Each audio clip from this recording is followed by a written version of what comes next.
UCLA football had its schedule announced. The whole Pac-12 has its schedule announced early Saturday morning on College Game Day. And the Bruins will be opening things up November 7th at Colorado.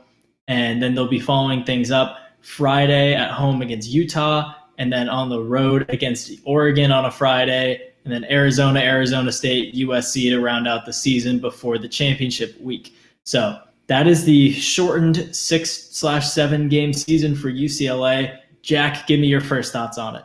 Well, my first thoughts are, why did the Pac-12 release this at 7:30 Pacific time on a Saturday morning? I know they wanted to get in the college game day crowd. That starts at 6 a.m. Pacific time here most times. I get why they did it. It was just very rough for Pac-12 fans to see them catering to East Coast people. But back to UCLA, it's a pretty tough schedule. I'm not going to lie. Going to Colorado, going to Arizona State, and then obviously the big one, going to Oregon to face the Ducks. There's not much tougher game you can get than that. I would really like to see UCLA win some of these games, but it's a little tough for them. Sam, what was your first thoughts on the schedule? First thought was, okay, I guess UCLA is playing Oregon now, which was not supposed to happen. They didn't play them last year. They weren't supposed to play them this year. And I know this is a year where things aren't going the way they're to expect the unexpected. It's a pandemic. I get it. But wow, that's a really tough draw. You have one of the 6 Pac-12 North teams on your schedule. That's all they knew going into Saturday. And you get stuck with the hardest one. The only one who's ranked in the AP top 25 right now, the probability of making the college football playoff, winning the Pac-12, winning the North. You draw them on the road.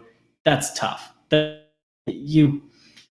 were so many other options, and you really got the short end of the stick on that, because you could have played Washington State, who you beat last year, now has a new coach. You could have played Washington, who is a great program, new coach. So, new coach, pandemic, shortened training camp, no spring ball. Maybe that's a favorable matchup, even if it is on the road. Or you could have played Cal or Stanford, which matchup-wise, maybe you're the inferior team or you're equals for both of those. But those are in-state rivalries. You'd think they'd prioritize that. UCLA has played Cal every single season since 1933, and they've played Stanford every single season since 1945. So there's a lot of history there. And, of course, they end up playing the best team in the Pac-12, pretty much without a doubt. Even with all their guys leaving early for the draft, they're still probably the best coached, most well-rounded roster in the Pac-12. And let's not forget, too, not only is it Oregon on the road, it's Oregon on the road on a Friday, which luckily they don't have a Saturday game before that, but they do have Colorado on the road on a Saturday, the first Saturday of the weekend. Then they have to come back the Friday, play Utah at home, so that's a short rest. And then they have to travel to Oregon to play on a Friday again.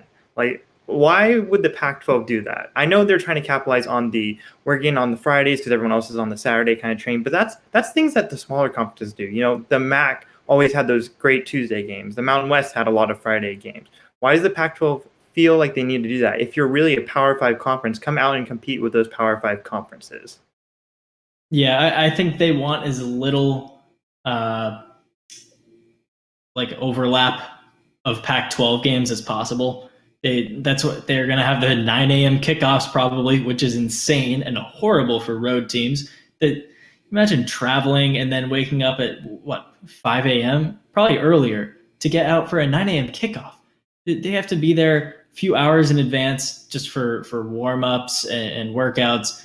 And then you have to get the locker room before that. You have to wake up before that. You got to eat. That's insane. So they're having these Friday games. They're having these early Saturday morning games so they can spread them out. So there's probably not going to be multiple Pac-12 games going on at once at all this fall. Maybe once or twice, or the beginning of one game and the end of another. But they're really just making sure that they're not cannibalizing their own viewers, which is kind of weird. I don't think I've ever seen a conference go for that scheduling method.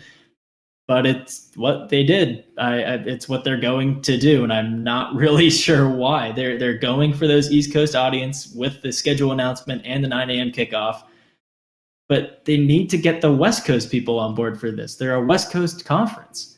I understand you want to expand, but you have to establish your foothold first. People on the West Coast are fed up with the Pac-12. They have been for weeks, for months, for years. And the Pac-12 is prioritizing the East Coast right now, which is definitely hard to see why they're doing that when they're having as much of a PR crisis as they have in the past few months. Right. I also don't think we should forget the big elephant in the room, that there is currently an ongoing pandemic right now, and that the Pac-12 has to deal with that. Yes, they have the Quidel testing. That's pretty quick. They should be able to, they've said it reduces infectiousness by close to 100%. That's great. But the fact that you're having these Friday games just gives you less turnaround in case someone does test positive on a Wednesday or a Thursday. Well, now you're 2 days out from a game instead of 3 days out.